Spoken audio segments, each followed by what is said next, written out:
Hello everyone. आज जो अपन पढ़ने वाले हैं वो हमारे कॉन्स्टिट्यूशन का एक टॉपिक है जिसका नाम है controller and auditor general of India.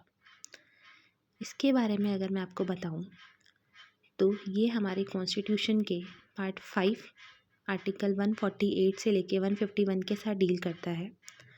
लेकिन controller and auditor general of India होता कौन है?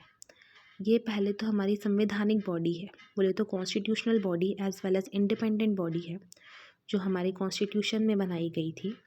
इनका काम क्या होता है कि जो भी हमारे गवर्नमेंट है, चाहे वो सेंट्रल गवर्नमेंट है चाहे वो स्टेट गवर्नमेंट है, वो क्या करेंगी, वो जितने भी खर्चे करती हैं, जितना भी बजट उनको अलॉट किया जाता है, उन सब की ऑडिट करना, बोले तो उन सबको चेक करना कि उन्होंने कितना खर्चा किया है और किस तरीके से किया है, ये सब चेक करने का काम किसका होता है? Controller and auditor general of India का होता है। Controller and auditor general of India ये चेक करता है कि भाई आपने जितना भी खर्चा किया है, जितना भी पैसा आपको अलॉट किया गया था और जिस रीज़न की वजह से अलॉट किया गया था, क्या आपने वो काम किया या फिर नहीं किया। ये हमारे पार्ट 5 आर्टिकल 148 से लेके 151 तक आता है। इसमें अपन 4 ही आर्टिकल्स के बारे में बात करते हैं। पहला आर्टिकल है आर्टिकल 148 जो आपको ये बताएगा कि इंडिया का एक CAG होगा, मतलब controller and auditor general of India होगा। आर्टिकल 149 आपको ये बताएगा हमारे कंट्रोलर एंड ऑडिटर जनरल की ड्यूटीज़ एंड पावर्स, कि हमारा जो कैग है उनकी क्या ड्यूटीज़ हैं और उनके क्या पावर्स हैं। आर्टिकल 150 हमें बताएगा forms of accounts of union and state. जैसा कि मैं आपको पहले बता चुकी थी कि ये क्या करता है, जितनी भी यूनियन गवर्नमेंट है, बोले तो मतलब सेंट्रल गवर्नमेंट है और जो स्टेट गवर्नमेंट है, जो भी यूनियन गवर्नमेंट है और स्टेट गवर्नमेंट है, उन सब के अकाउंट्स को मेंटेन करने का काम करता है। तो ये फॉर्म ऑफ अकाउंट बताएगा कि कौन से जो मेथड होगा जिसमें इन सब के अकाउंट्स को मेंटेन किया जाएगा। और आर्टिकल 151 आपको ऑडिट रिपोर्ट दी जाती है। इनके लिए BR अम्बेडकर ने मोस्ट इम्पॉर्टेंट लाइन बोली थी that CAG shall be the most important officer under the constitution of India. हमारे BR अम्बेडकर जी जो हैं उन्होंने CAG को इम्पॉर्टेंट ऑफिसर माना है। He is one of the bulwark of democratic system of government in India, the other being the Supreme Court, the Election Commission and the UPSC।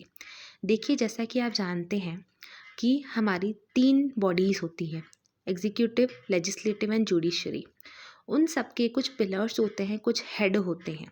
जैसे कि अगर मैं बात करूं, इलेक्शन कमीशन है तो इलेक्शन का हेड है। UPSC है, that is the watchdog of merit, कि मेरिट बेसिस पे या एग्ज़ाम बेसिस पे जो सिलेक्शन लेता है वो UPSC लेता है। वैसे जुडिशियल लेवल पे सुप्रीम पे कौन है? सुप्रीम कोर्ट है। वैसे अगर ऑडिटिंग या अकाउंट्स के मैटर में अपन बात करें तो हेड कौन होगा? Controller and auditor general of India होगा। अब एक बात आपको मैं बता दूं कि CAG की जो अपॉइंटमेंट होती है वो कौन करेगा? प्रेसिडेंट करेगा, जिसका टेन्योर क्या होता है? 6 ईयर्स या 65 ईयर्स ऑफ एज होता है। जो दोनों में से पहले होगा वो उसका टेन्योर हो जाएगा। जैसे कि मान लीजिए कोई इंसान है, अगर वो 59 ईयर्स की एज में उसने CAG की पोस्ट को ज्वाइन किया है, तो 65 ईयर्स की एज में उसका क्या हो जाएगा? वो वहाँ से उसको निकाल दिया जाएगा या वो निकल जाएगा, उसका टेन्योर पूरा हो जाएगा। लेकिन अगर मान लीजिए किसी की एज है 58 ईयर्स और उसका टेन्योर कितने का है? 6 ईयर्स का, तो 6 ईयर्स का अपना टेन्योर पूरा करेगा, 65 ईयर्स की एज में उसको वहाँ से रिटायरमेंट मिल जाएगा। ध्यान रखने की बात यह है, CAG का जो अपॉइंटमेंट है वो कौन करता है? प्रेसिडेंट करता है। एज वेल एज ऐसा तो नहीं है कि भाई हम ही आपको निकाले, आप खुद भी रिज़ाइन दे सकते हो। तो CAG जो रेजिग्नेशन देगा वो किसको देगा? प्रेसिडेंट को देगा। और CAG का जो रिमूवल होता है वो कैसे होता है? CAG जैसे अपने रेजिग्नेशन किसको देगा? प्रेसिडेंट को देगा। और इतनी बढ़िया पोस्ट है तो ऐसे तो नहीं कि बस आपको बोल दिया निकलो अब और आप निकल जाओगे, ऐसे तो नहीं हो सकता। तो CAG को जो रिमूवल होगा, जैसे इम्पीचमेंट अपन जैसे सुप्रीम कोर्ट के जो जज होते हैं उनको आप निकालते हैं, उसी सेम मैनर में आपको CAG को भी निकालना पड़ेगा।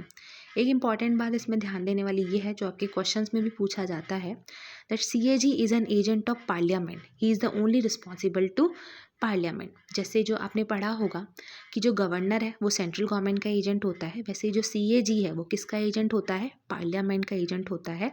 और वो किसके लिए रिस्पॉन्सिबल है? पार्लियामेंट के लिए ही रिस्पॉन्सिबल है। Thank you.